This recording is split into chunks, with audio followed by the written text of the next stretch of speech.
But before we start, we will be interviewing a court social worker to learn more about their role and responsibility in the justice system.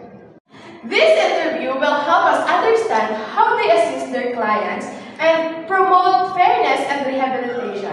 Let's begin. But before that, let me introduce my group mates. Let's welcome Monica Sambra, Sally Arian, Tamar Aliana, Verano Penaliza, and Regine Villanueva.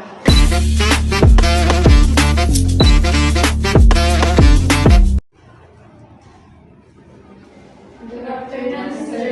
Good afternoon. I am Daniel Sayang Villarama, the one and only court social worker here in Palawan. So ayun, before we start, pwede nyo bang i-state yung name nyo, kung saan kayo pang nakatira at kung saan kayo nag-aaral? Yes, I'm Canaliza J. Verano from WPU student po kami lahat and currently a second year student from College of Arts and Education, which is the Bachelor of Science in Social Work, and dito lang po ako nakatira sa Puerto Princesa. So, good afternoon, sir. I'm Monica Sambra. Nakatira rin po dito sa Puerto. So, good afternoon, sir. I'm Regine R. Villanueva from Municipality of San Vicente.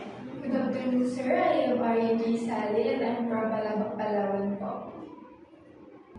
So, ang purpose nga po nito, sir, na ginagawa namin, we are conducting a interview sa iyo po. Napili po talaga namin ito yung court social worker, which is nakalagay naman po sa letter namin kung ano po yung gagawin namin. Ito isa po kasi ito sa final requirements namin sa isa naming major subject, which is the SW104, the fields of social worker. So di ba alam naman natin na maraming field in social work, right? So this is my question, bakit court setting yung napili nyo para mag-conduct ng interview?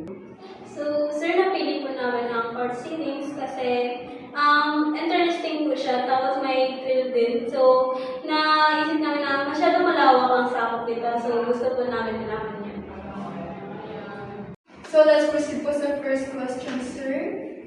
So yung first question po is, can you introduce po sa amin yung agency niyo, including the vision, goals, and also how it works?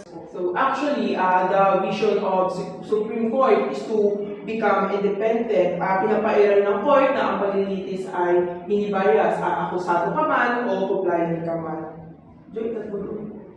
Kasi kasi naman diba dito sa Supreme Court natin is mayroong babae na nakapiling ng mata and may dalawa siyang timbangan. So the purpose of that is para di makita yung akusado at compliant at yung paglilitis ay nakadepende sa bigat ng evidence. For the mission naman ng Supreme Court is to have a human development. Malaman ng tao dito sa Pilipinas na may mga ganito palang batas. For example, Republic Act 760. Sir, karamihan po sinasabi na ang justice ay para lang po sa mayaman. Totoo po ba yun, sir?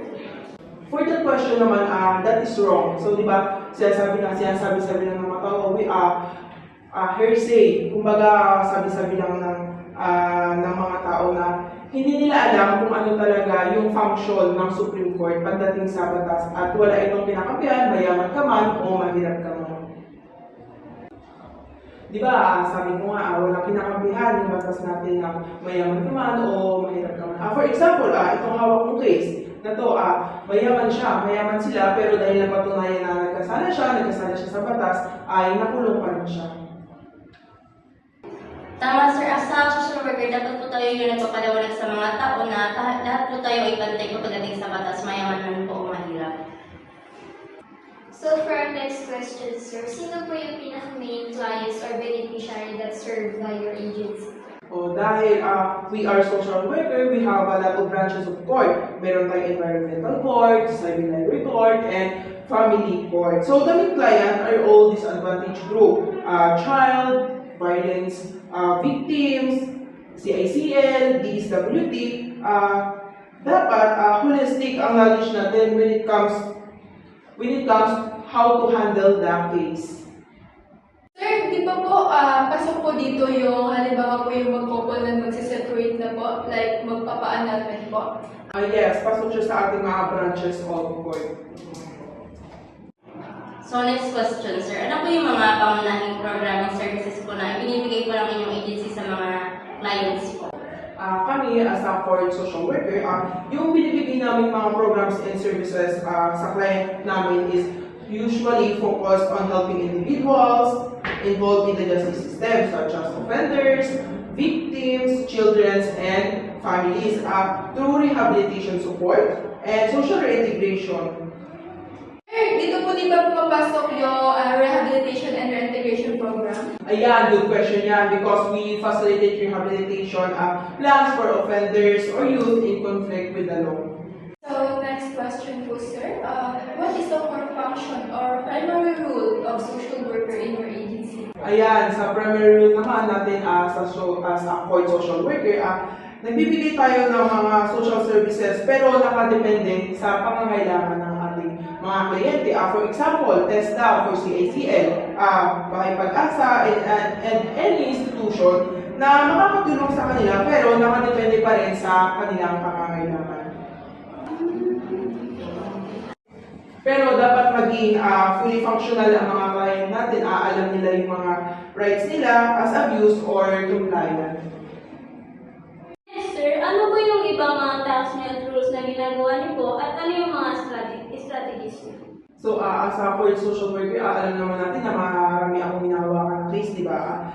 Being transparent and neutral from the ethics and principles of social work, need natin i-control yung emotion natin sa inyong mga feelings natin. Matalo man yung case or manalo man yung case, at least, we did our best. So, paano yun, sir? Pag natalo, ano tatanggapin na natin kung natalo ganun? Oo, kasi wala na rin tayong magagawa kasi na yung naging resulta. Pero, at the end of the day, alam natin sa sarili natin na ginawa natin yung best natin at wala tayong pagsisisihan. Sir, ano ba yung mga challenges na na-encounter niyo po?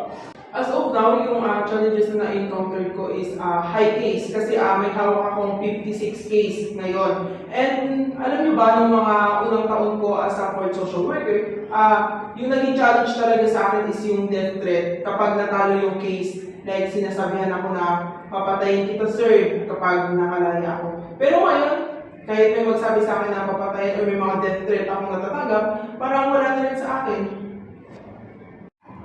Sir, buti po na-handle niyo po yung 56 cases.